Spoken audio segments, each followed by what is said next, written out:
السلام عليكم ورحمة الله وبركاته. حبايب قلبي، احلى متابعين في الدنيا، متابعين يوميات المسامح. عاملين ايه؟ اخباركم ايه؟ يا رب تكونوا بخير. وحشتوني جدا جدا جدا. النهارده ان شاء الله هنعمل وصفة مع بعض حلوة قوي وكلنا بنحبها. هنعمل طريقة عمل الرز المعمر اللي هو بيبقى سايح كده وبيبقى جميل. عندي المكونات 4 كوبايات رز. تمام، انا عامله طبعا على قد الكميه. عندنا سمنه بلدي، عندنا ملح، عندنا زيت، عندنا حليب، عندنا علبه قشطه. تمام، قشطه طازجه. تمام، بس هي دي المكونات. وطبعا القارب بتاعي اللي انا هحط فيه. تمام، مكونات سهله وبسيطه وما بتاخدش اي وقت طبعا. وعندي برده هنا زبده زي ما انتم شايفين معايا زبده. تمام، اول حاجه تعالوا نشوف كده هنعمل ايه مع بعض. عندي الرز هنا غسلاه ومصفيه من الميه، هنزله انا هنا كده.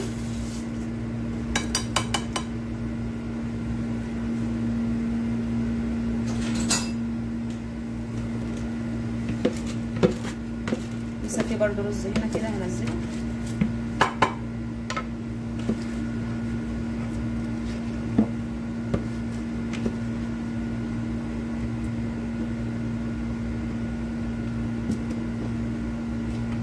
زي ما انتم شايفين معايا. يبقى اول حاجه الرز بتاعي حطيته هنا كده. تمام،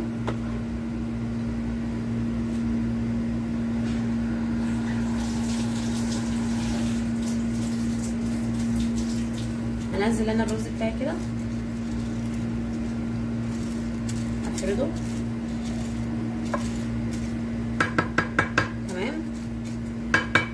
بعد كده هبدأ اضيف الحليب. هما 4 كوبايات رز، هحط عليهم 1.5 كيلو حليب. تمام،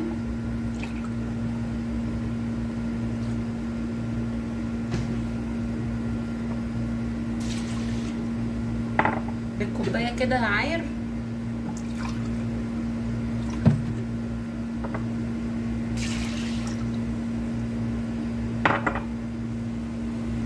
زي ما انتم شايفين معايا. تمام، انا حطيت هنا تقريبا كده كيلو رز عليه 1.5 كيلو حليب. تمام، بعد كده هضيف عندي الملح الاول قبل ما اضيف اي حاجه، قبل ما اضيف الزيت وقبل ما اضيف السمن عشان يبقى ملحه مظبوط. وعندي نص كيلو لحمه سلقاه هحطه فيه، بيدي طعم حلو جدا.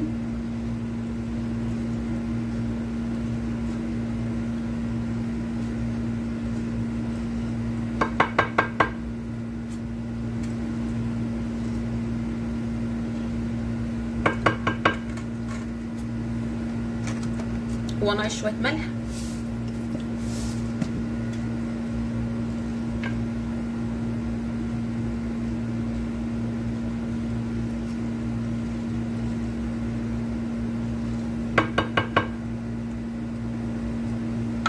تمام، عندي علبه القشطه لو مفيش قشطه عادي واللبن عندك كامل الدسم مفيش مشكله، بس انا عشان عندي اللبن اللي هو في الازايز ده هو برضو كامل الدسم، بس ما بقاش برضو نفس اللبن اللي هو الجاموسي.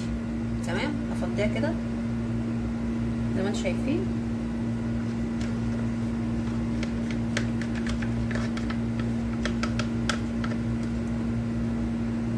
هبدا ان انا ايه اقلبها كده لغايه ما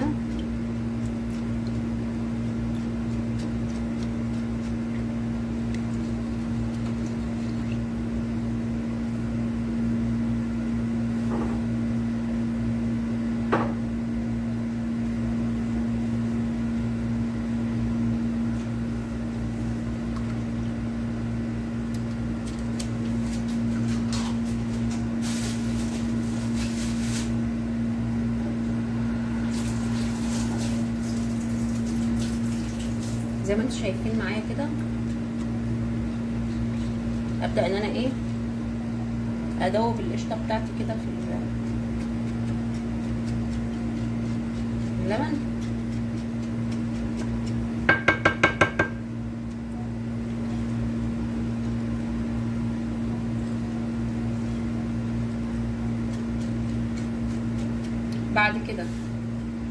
عندي زبده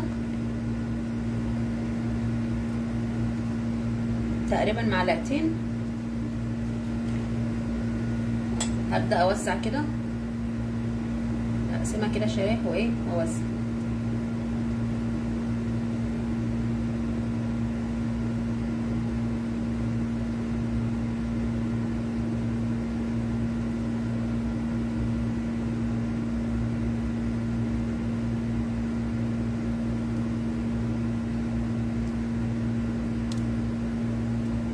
زي ما انتم شايفين معايا كده.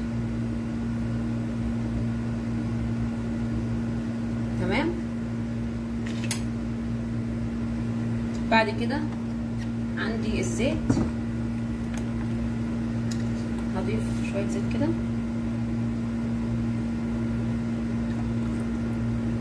مش كتير، تمام، عشان فيه زبده.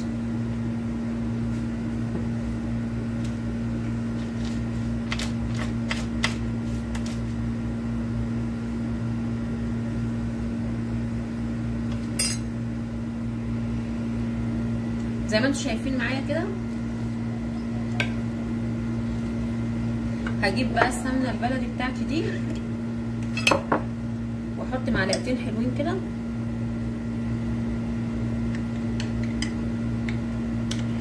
وبرده في كل حته كده ايه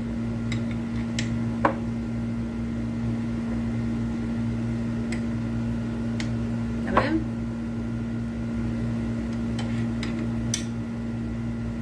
عاوزه اقول لكم بيبقى طعمه والله ما شاء الله رائع.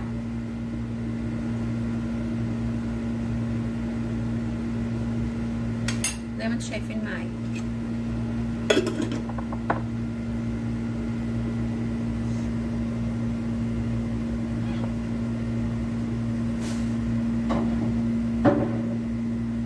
فاضل عندي اخر حاجه، انا هقلب تقليبه حلوه.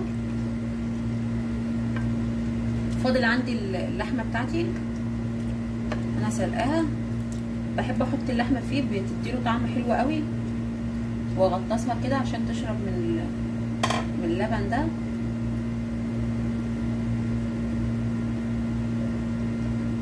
جربوا بس باللحمه كده وقولوا لي رايكم ايه، بجد طعم رائع.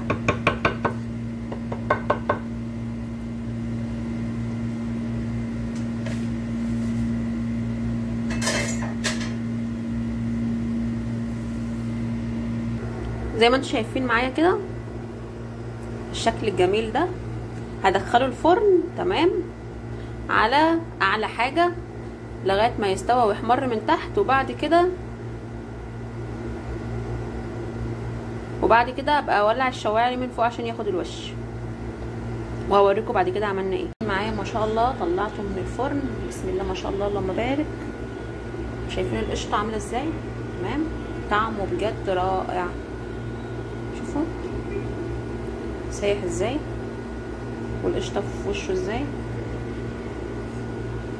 شايفين القشطه والرز مفلفل. عايزه اقول لكم لما استوى من تحت برضو، لما نشف انا ولعت الشوايه عليه واديته وشه من فوق. واللي بيخلي المعمر، معذره انا بدوق بس، اللي بيخلي المعمر وشه طبعا يبقى ناشف وبيبقى مقرمش ان انتوا بتسيبوه مكشوف. فانا لما جيت حمرته من فوق شغلت عليه الشوايه، لو البوتاجاز الاتنين شغالين، اما تحمريه من فوق تغطي عليه بورق فويل. انا لسه شايله الفويل منه تمام، كنت مغطيه عليه بالفويل كده عشان الوش يطرى ما يبقاش ناشف. طبعا ما شاء الله كله الوش بتاعه طري تمام، واخد نفس اللون. وطول ما انا بسويه من تحت انا مغطيه بالفويل.